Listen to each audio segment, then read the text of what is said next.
Maintenant, on va regarder ensemble comment on peut comment on travaille avec les projections, avec les systèmes de coordonnées, systèmes de référence spatiale, avec Quantum GIS. Donc, j'ai téléchargé deux couches de fichiers Shape, un des pays du monde, worldcountries.shp, avec les autres fichiers autour.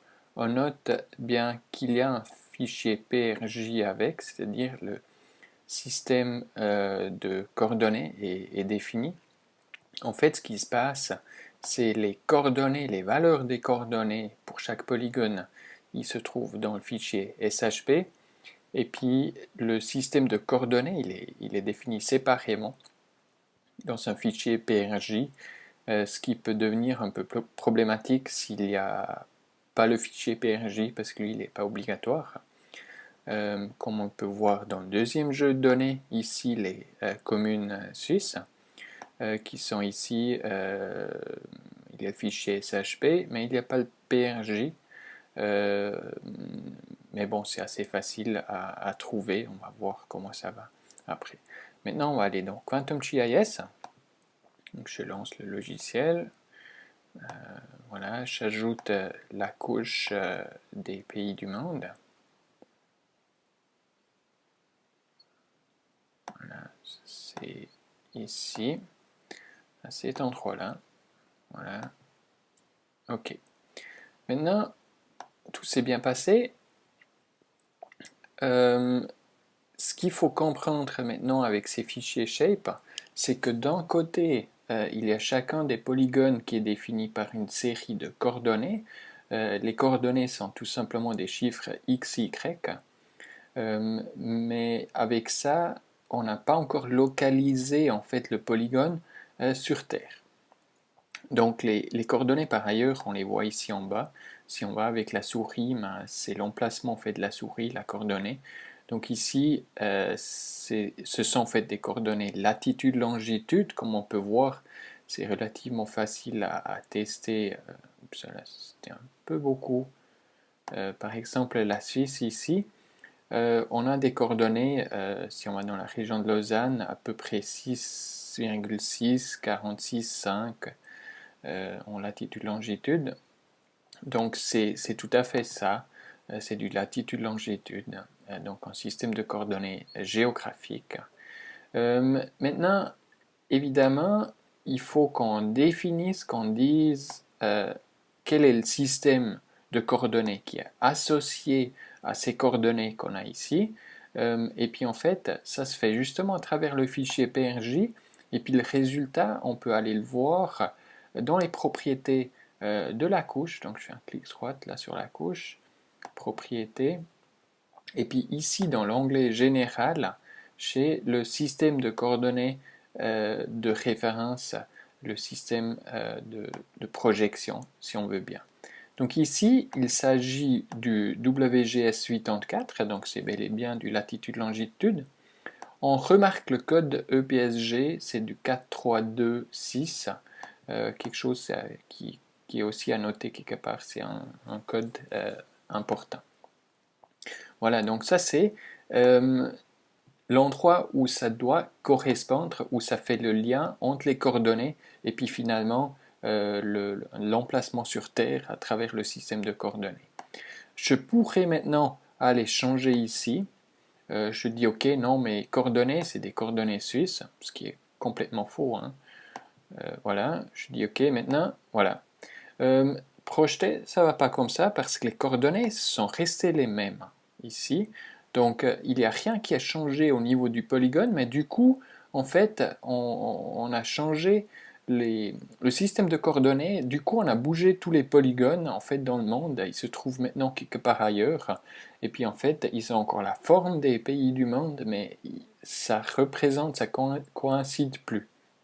Donc en fait, c'est très dangereux d'aller vouloir changer dans les propriétés ici le système de coordonnées. Donc là, il faut vraiment spécifier le système de coordonnées des coordonnées qui sont enregistrées dans le fichier Shape. Et puis c'est là, c'est du WGS84 et rien d'autre. Donc là, il faut faire très attention. voilà, donc je sélectionne ça ici. OK, voilà. Maintenant, ça c'est bon. Donc ça, c'était comment on peut définir le système de coordonnées d'une couche. Donc ça, il faut que ça corresponde aux coordonnées qui sont enregistrées dans le fichier. Maintenant, on peut, dans QGIS, on peut changer le système de coordonnées à l'affichage, c'est-à-dire dans cet écran ici, sans qu'on change les coordonnées qui sont derrière dans le fichier Shape.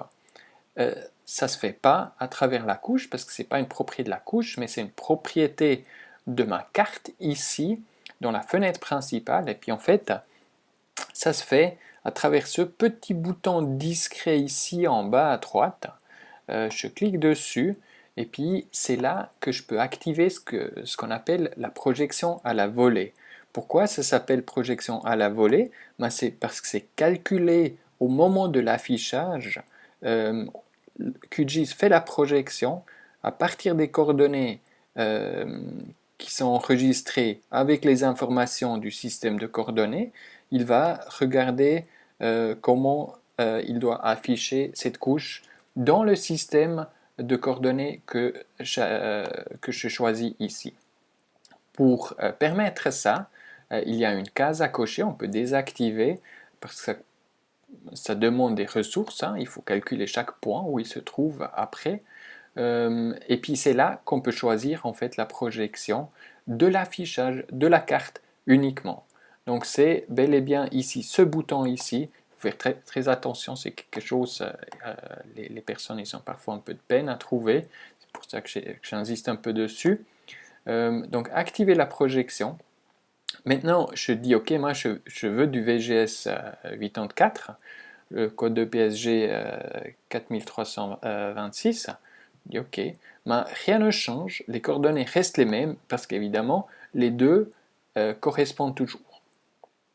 Maintenant, je peux aller afficher n'importe quoi d'autre. Je peux afficher les pays du monde en projection CH 1903 LV03. Ça, c'est la projection suisse. Il n'y a pas de problème, hein, on peut faire une projection. On remarque bien qu'il y a ici la Suisse qui s'affiche un peu comme on la connaît, hein. Avec les coordonnées, si on regarde ici en bas, qui sont justes, ça c'est les coordonnées à peu près de Berne, hein, 600 000, 200 000, c'est Berne. Donc c'est bel et bien des coordonnées suisses. Et puis c'est là où ça devient intéressant, c'est évidemment si on affiche toute la Terre en coordonnées suisses. Et puis là, surprise, on ne connaît pas du tout la Terre comme ça, de cette manière. L'Amérique du Nord, l'Amérique du Sud qui est très très déformée. Ça doit l'Antarctique, ça s'est assez mal passé. Mais bon, c'est pas ça le but de cette projection. Le but de cette projection, c'est elle focalise ici, dessus, sur cet petit espace, et puis là, ça se passe assez bien. Donc chaque projection a en fait son utilisation. Et puis, si on utilise la mauvaise, ben, on a des mauvaises surprises aussi.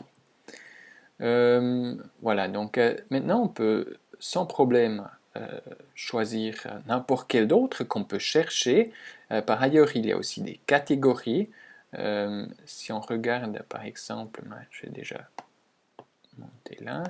Donc on a des systèmes de coordonnées géographiques qui sont là-dedans. Ça, c'est des systèmes de coordonnées latitude, longitude. C'est pas projeté, c'est projeté en fait un peu artificiellement à l'écran, mais les coordonnées, elles ne sont pas projetées. Et puis, les systèmes de coordonnées projetés, donc si on fait une carte 2D, en principe, on projette. Et puis, c'est là qu'il y a plusieurs types de projections, donc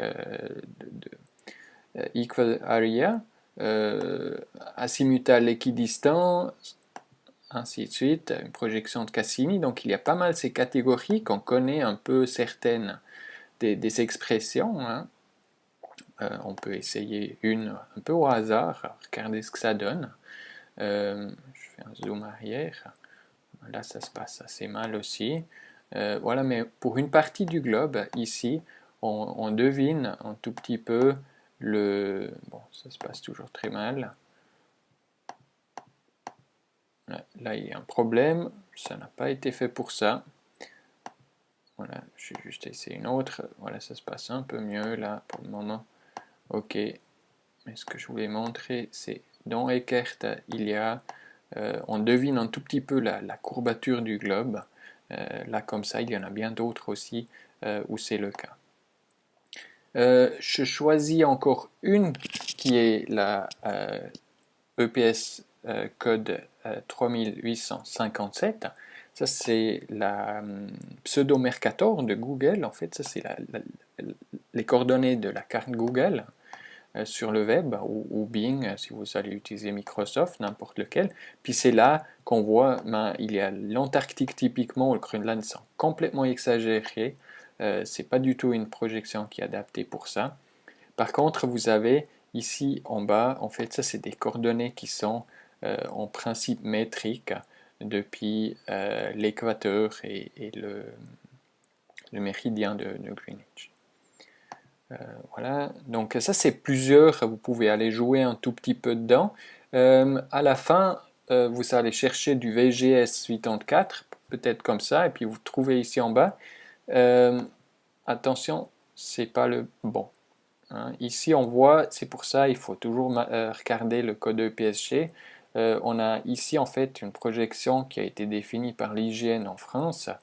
C'est passablement la même chose, mais nous on prend en principe les codes EPSG, c'est-à-dire vous cherchez tout simplement le 4326, voilà, Uppsala, et puis c'est là on trouve tout de suite le bon, parce qu'il y avait un espace entre deux, c'est pour ça qu'il n'avait pas trouvé. Voilà, donc maintenant la deuxième étape, ça va être de superposer là-dessus les communes suisses sur la Terre. Donc on va aller chercher la deuxième couche. Je dis OK, parcourir. Et puis c'est là, je vais importer cette couche-là. OK, open. Et puis c'est là qu'il me demande quel est le système de coordonnées de la couche. C'est-à-dire qu'il n'a pas trouvé le fichier PRJ. Donc il n'a aucune idée, les coordonnées, les chiffres x, y, dans quel système ils sont. Donc il pourra tout simplement les afficher complètement faux. Donc en fait, en réalité, ils sont dans le système suisse ici. Je vais faire exprès de prendre un mauvais. Ok, voilà. Et puis en fait, ça s'affiche tout simplement pas parce que c'est un peu, ils sont là, ils sont pas du tout sur au bon endroit de la Terre. La Terre, c'est probablement ce scrotchant ici en bas. Hein, voilà, ça c'est les pays du monde. Comme une Suisse, c'est bien plus grand. Hein, ça c'est clair. Ça c'est ici.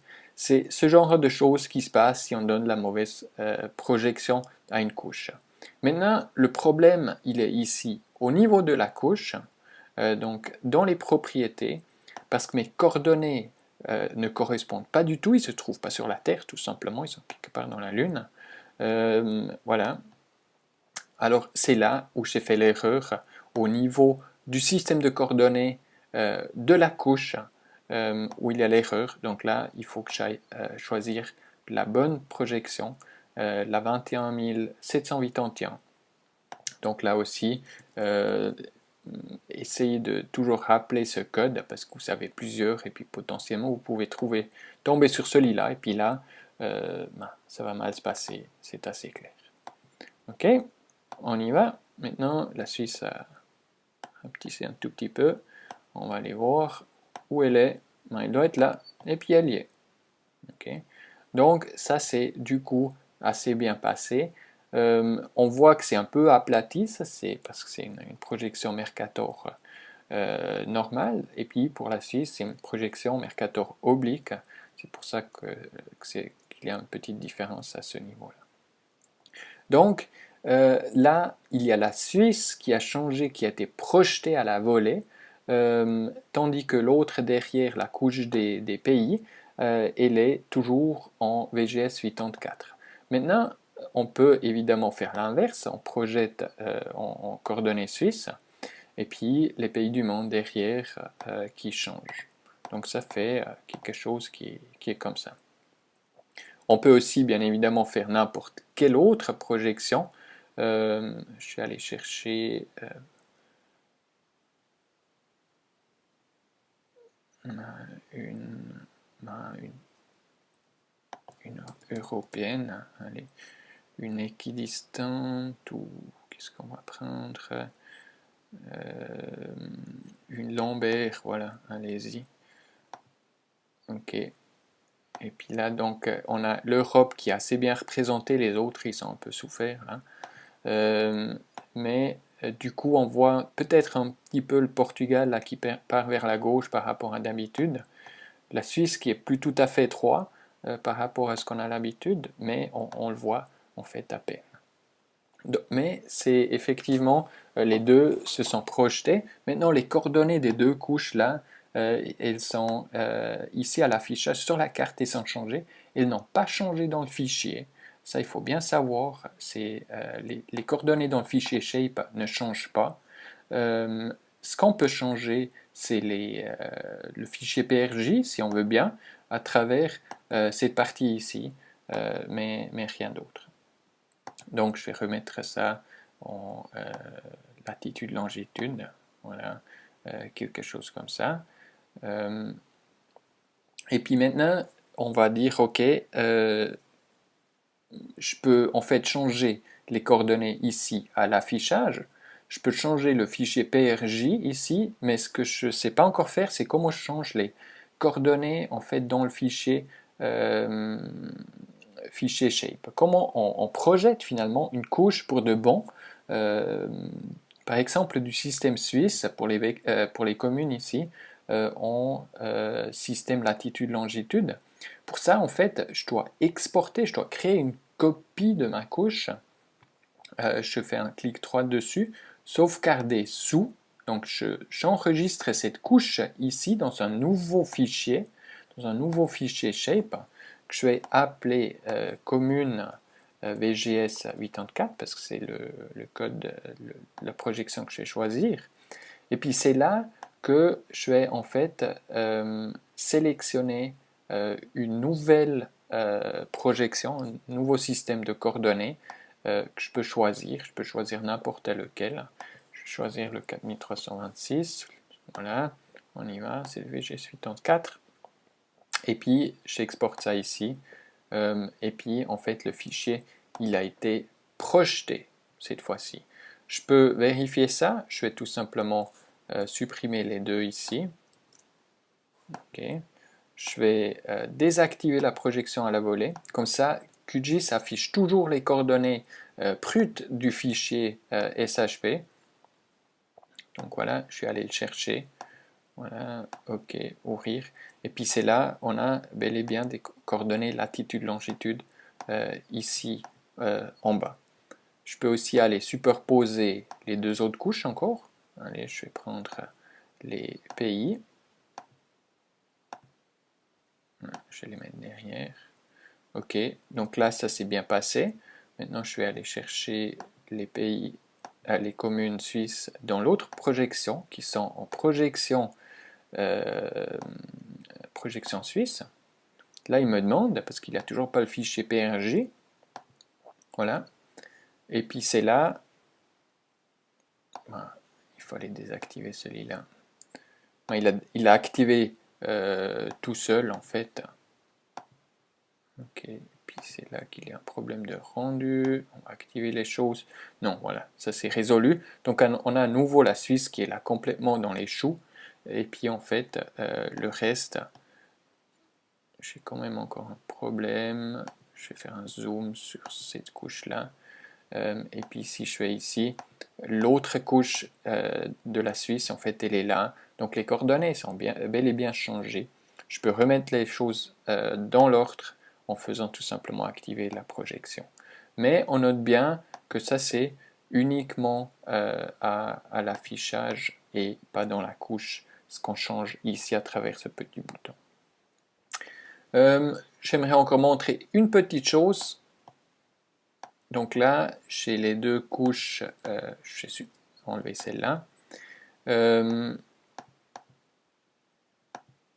vais inverser les choses ici. Je vais juste changer l'affichage aussi. Pas faire de remplissage. Faire une bordure qui est un peu bien visible. peut-être du rouge. Et puis un peu plus épais. Voilà. Okay. Comme ça, on peut voir l'un sur l'autre. Et puis, je vais m'approcher un tout petit peu. On voit que ça correspond relativement bien, mais pas exactement. Okay. Donc ça, c'est des problèmes d'alignement qui sont dus en général à la généralisation. C'est quelque chose qu'on va regarder un peu plus tard. Mais ces problèmes d'alignement sont assez fréquents. Et puis, si on prend les couches de sources différentes, c'est souvent un problème. Donc, c'est pour ça que généralement, on essaie de prendre les fichiers de la même source parce que l'alignement de ça, c'est relativement fastidieux, relativement long à faire. Ce n'est pas une procédure automatique du tout, en fait. C'est des formats qui sont relativement simples. Donc, il faut aussi faire attention un peu à ce genre de choses au niveau de généralisation, la provenance des couches, ainsi de suite. Voilà, donc ça c'est tout pour la projection. J'espère que vous avez tout compris cette fois-ci.